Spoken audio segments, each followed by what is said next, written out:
a profundizar en este tema y esta noche tengo en la línea de Mega Noticias TVC de antemano, les agradezco que nos acompañen el doctor Enrique Rojano Lastre, especialista en salud pública y epidemiología hospitalaria de la máxima casa de estudios de la UNAM, y al doctor Arturo Ernderly, actuario y doctor en ciencias matemáticas también de la máxima casa de estudio. Muy buenas noches a los dos doctores.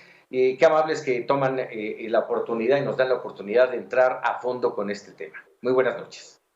Muy buenas noches, Paco, a tus órdenes. A ver, miren, después de escuchar, muchas gracias, después de escuchar en principio, después de escuchar lo que nos dijeron esta tarde, entre otros el doctor José Narro, me gustaría conocer de primera instancia ¿cómo consideran este método Centinela utilizado para el tema del COVID-19? Inicio con usted, doctor Rojano.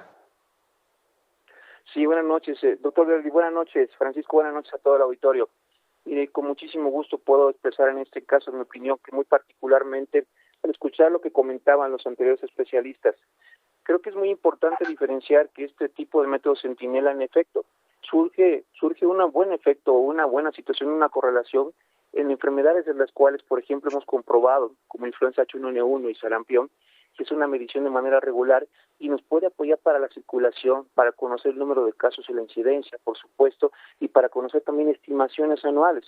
Sin embargo, bien lo señalaba la doctora hace unos minutos, en este tipo de situaciones, por lo pronto, y en esta situación en la cual estamos conociendo el fenómeno de la pandemia, creo que es un poco complicado utilizar un sistema como este como un sistema absoluto de referencia.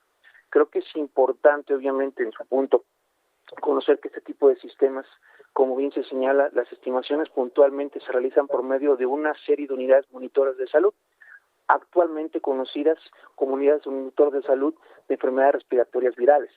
Anteriormente eran USMIs, las cuales se conocían como unidades de salud monitoras de influenza. Dada esta situación, es importante mencionar que bajo esta premisa nosotros podemos conocer qué es lo que está circulando. Sin embargo, la estimación considero que es un poco complicado llegar a cifras definitivas por medio de este tipo de estrategia. Ok. Doctor Ernderly, ¿coincides con esto? En lo que nos platicas, estamos viendo justamente un trabajo gráfico que realizamos aquí en Mega Noticias TVC para tratar de explicar justamente esto que pasa con los números en torno a lo que presenta la autoridad sanitaria en México y si esta es correcta. Adelante, doctor. Pues creo que el gráfico que presentas es muy claro. Simplemente mis comentarios han sido en el sentido de que para compaginar o tratar de comparar o de complementar los datos que obtenemos que nos permiten medir cómo va la epidemia, por un lado los casos confirmados que diariamente nos va reportando las autoridades de salud, y cómo compaginar eso con los datos que pueden venir de estimación Centinela, que es semanal. Entonces, pues aquí creo que lo importante es tener en claro cada estimación más o menos a qué fecha corresponde y para que podamos hacer las comparaciones en las fechas que sean realmente comparables. Finalmente, aunque sean dos formas distintas de ir midiendo aspectos de la epidemia, pues creo que es de esperarse que conforme va aumentando el contagio, pues tanto en casos confirmados como en el método Centinela, pues se tiene que ir viendo más o menos reflejado más o menos el mismo dinámica de crecimiento de la epidemia. Sí, explicado en tiempo, vamos, aquí para que nuestro auditorio lo entienda, estamos presentando esto, cómo se han ido dando los datos en torno al COVID-19 de casos confirmados, y en la parte final, si me lo pueden poner producción se los pido, en la parte final se nota cuando entra el método Centinela cómo se mide, y se mide los datos del 28 de marzo, pero se dan a conocer el 8 de abril, y tomando como si esa fuera la fecha de los datos de ese momento. Ahí es donde hay, y si me ayudas a entenderlo, doctor Ernderly, ahí es donde hay una confusión y no da una transparencia y una claridad de las cosas. En principio, incluso por los factores a multiplicar, ¿no? Sí, el gráfico que presentas es muy claro. La Secretaría de Salud pues tiene un calendario epidemiológico y tiene muy bien definido cuál es la semana epidemiológica 1, 2, 3 de todo el año. Entonces, así como lo muestras ahí, pues los datos que nos presentaron el 8 de abril corresponden a la información recabada hasta la semana epidemiológica 13, que justamente concluyó el 28 de marzo. Entonces, bueno, se entiende que son cifras nacionales que no las puedes tener tan fácil de un día para otro. Sería como pedirle al censo que cuando termine, al día siguiente ya nos dé las cifras, ¿no? Pues se tienen que validar, procesar. Entonces, digamos, nada más hay que tener claro que, bueno, el 8 de abril nos presentaron DAT, estimación centinela, al cierre de la semana epidemiológica 13, que finalizó el 28 de marzo, y eso es lo que hay que tomar en cuenta si queremos ver cómo está esa estimación del 28 de marzo en relación a los casos confirmados en ese mismo momento, para tratar de establecer cierta grado de relación o proporcionalidad de un factor y poder tener una idea de cómo se está moviendo la epidemia bajo esos dos métodos de medición. Y eso elevaría exponencialmente el número de pacientes contagiados. Yo no diría que exponencialmente, simplemente es cómo podemos aprovechar mejor o sacarle más jugo a la estimación del método Centinela, es decir, si era una foto más o menos al 28 de marzo y queremos traer o actualizar esa foto al día de hoy, bueno, pues entonces el factor ahí es donde nos puede ayudar, y ahí es donde yo, bueno, pues no acabo de entender cómo las autoridades de salud calcularon ese factor de 8.3. Sospecho cómo lo calcularon por cómo lo explicaron ese día, y por eso he hecho público cómo creo yo que podría obtenerse un factor, que la primera vez me dio 31.3 y para la segunda estimación del método Centinela, con los nuevos datos, pues hay que revisarlo porque no necesariamente va a permanecer constante, bajó un poco a 29.6, y ya no hemos tenido más información del método Centinela, por lo que escuché en la conferencia de prensa del día de hoy, a pregunta expresa de una reportera que preguntó acerca de esto. Espero haber entendido bien que dijo el subsecretario doctor López-Gatell que este viernes van a dar otra vez información acerca de las estimaciones del método Centinela. Habrá que checar si entendí bien o qué tipo de información en relación a este tema nos puedan dar el próximo viernes. Muy bien, doctor Eroli. Doctor Rojano, ya con todo esto que acabamos de platicar, nos da certidumbre en cuanto al número de contagiados, a la tasa incluso de letalidad del virus en México, que según se marca sobre los 8 o 9 de tasa, y es alta comparada con el resto del mundo. Sí, Francisco, mire, aquí lo que puedo comentar con respecto a lo que platica usted y el doctor Darly justamente es que, bueno, observo que esas estimaciones, no puedo ver la pantalla que ustedes están observando, pero esa tasa que se está comentando es en relación al número de casos en los cuales se hacen las confirmaciones. Entonces, el número de defunciones que tengo registrado, por ejemplo, hasta el día de ayer, hablaban cerca de 1.569 defunciones como tal, positivas, y hablaban de cerca de 16.752 confirmados acumulados. Entonces, bueno, en base a esto, esta tasa nos puede dar un poquito mayor certeza, y como comenta el doctor, es cierto, ambas tienen obviamente una particularidad, y es muy cierto, de ambas podemos extraer información para aproximaciones obviamente y para poder medir el fenómeno en relación a lo que se está obviamente presentando en los lugares donde se están atendiendo los casos.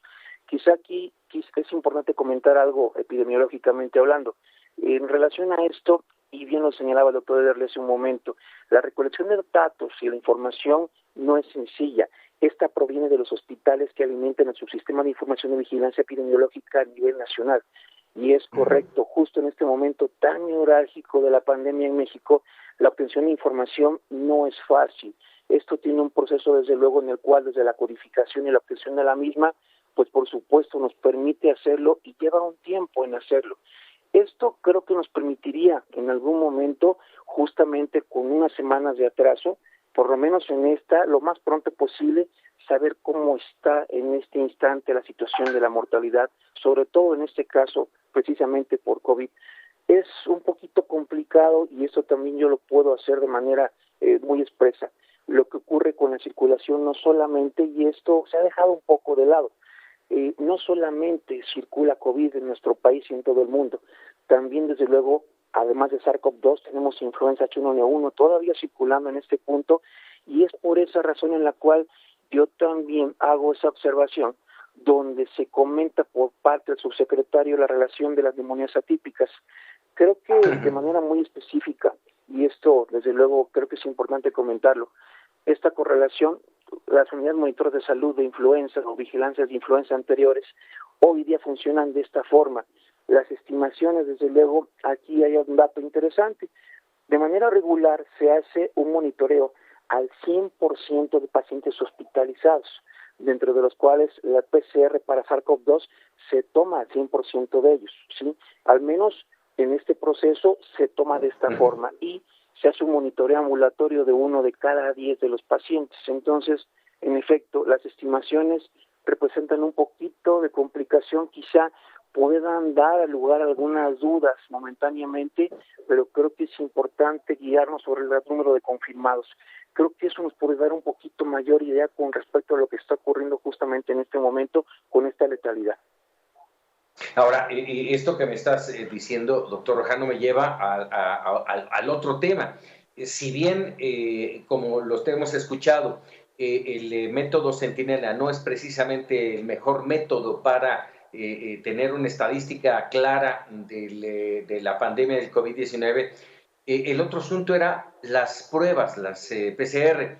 ¿Por qué no aplicarlas? ¿Eso nos hubiera dado mucho más certidumbre? Yo creo que aquí más que la certidumbre, desde luego, nos podría confirmar el número de casos.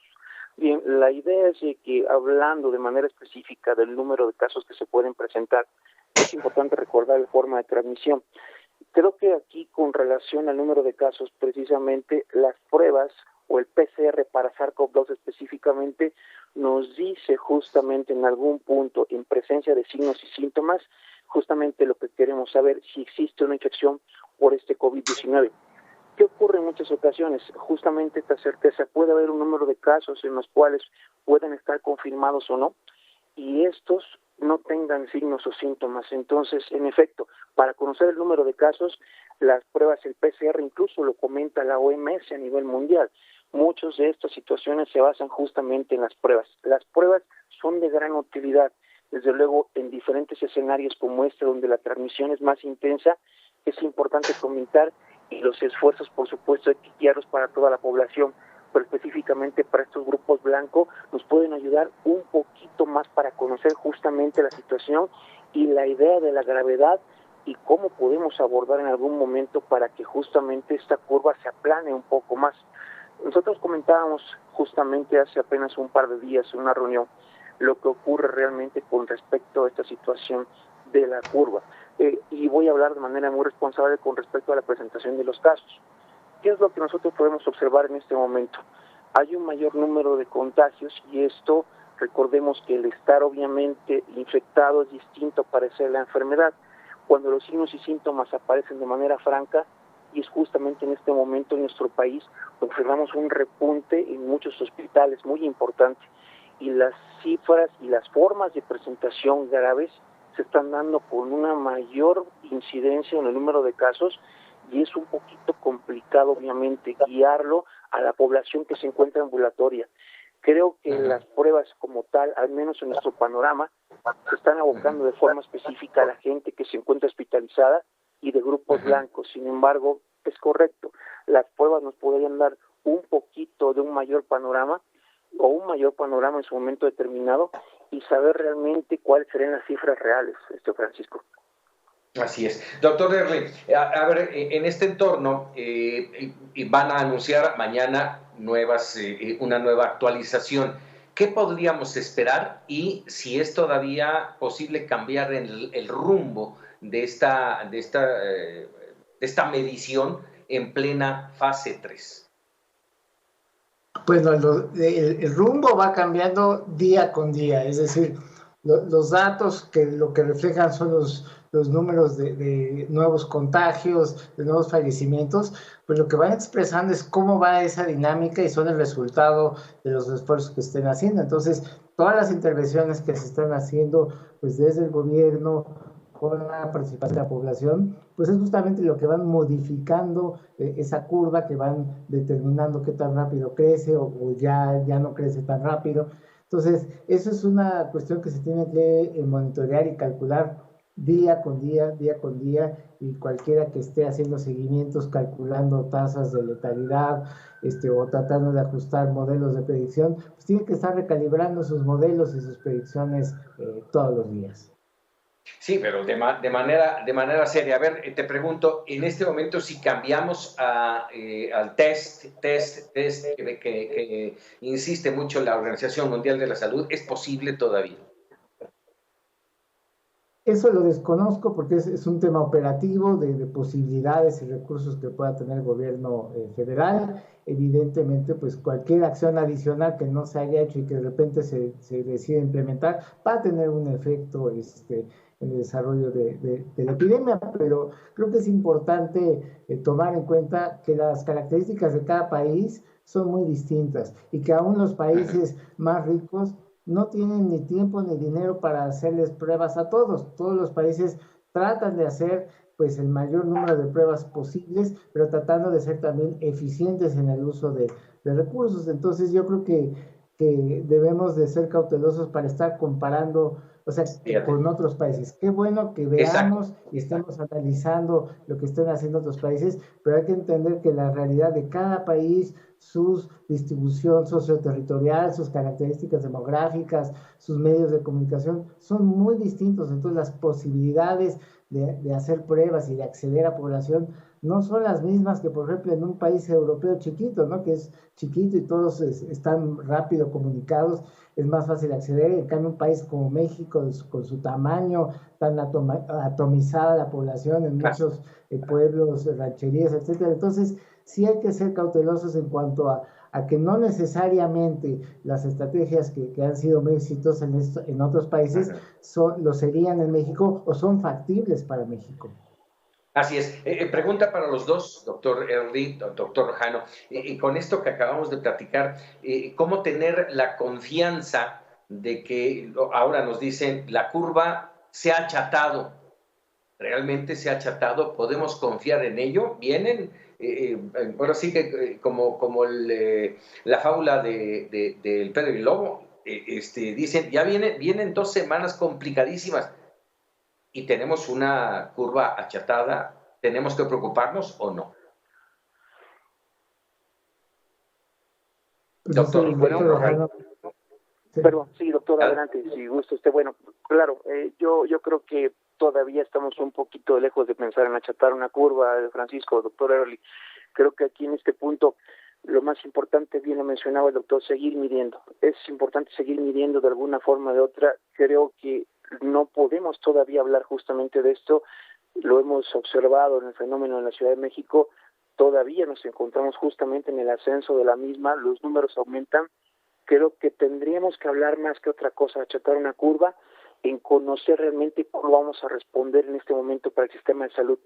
Es cierto, controlar 120 millones de gentes o más como en nuestro territorio nacional, la dinámica poblacional y el movimiento de la misma es complejo. Creo que todavía estamos un poquito lejos de este aplanamiento de la curva.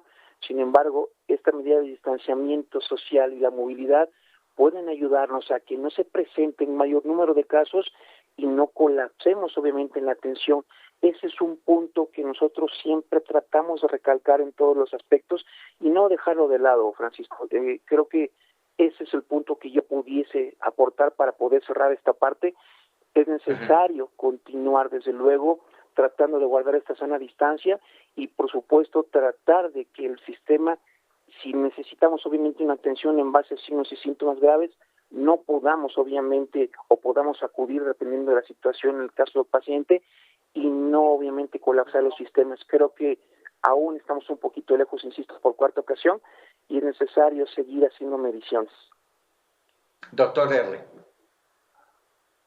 Pues sin duda se ha aplanado. Quizás la discusión puede ser qué tanto se ha aplanado en relación al escenario de que no se hubiera hecho nada. Incluso las autoridades presentaron las proyecciones de su método científico el 16 de abril en la conferencia de las mañanas del presidente de la República, y presentaron justamente esa gráfica comparativa de hasta dónde hubiera llegado el número de casos diarios, de nuevos casos diarios, si no se hubiera intervenido, que era algo así como 30,000 en un pico, y ahorita con la estimación que nos presentaron, pues se estimaba que llegaríamos en el peor momento a algo así como a 5,000 casos nuevos diarios por día. Ahorita estamos como a un ritmo como de 1,000 nuevos casos diarios. Entonces, bueno, pues eso nos da idea de que, de acuerdo a las estimaciones del propio gobierno, pues todavía nos queda un camino por recorrer. Es una estimación que puede tener mucha variabilidad, pero sin duda las medidas que se han tomado han aplanado la curva, y se puede aplanar aún más en la medida que la población que le sea posible se quede en casa. Nada más déjame aclarar, estos 1,000 casos diarios estamos hablando sin multiplicarles el factor.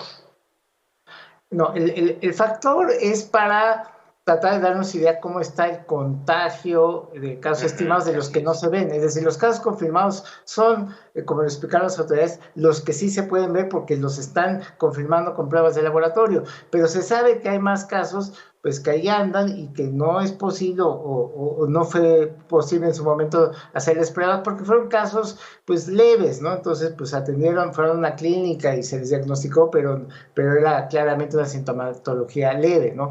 Estas proyecciones que presentó el gobierno el 16 de abril pues tienen que ver con los datos de casos confirmados. Entonces, los modelos ahí sí están ajustados, digamos, con datos duros, datos que consta que fueron casos confirmados. Entonces, yo creo que los modelos de predicción pues pueden dar una muy buena idea para la toma de decisiones, cuál va a ser el peor momento, más o menos en qué fechas, que por lo que dieron a conocer se estima que en el caso del Valle de México será entre el 8 y 10 de mayo, para el resto del país por ahí del 21 a 23 de mayo.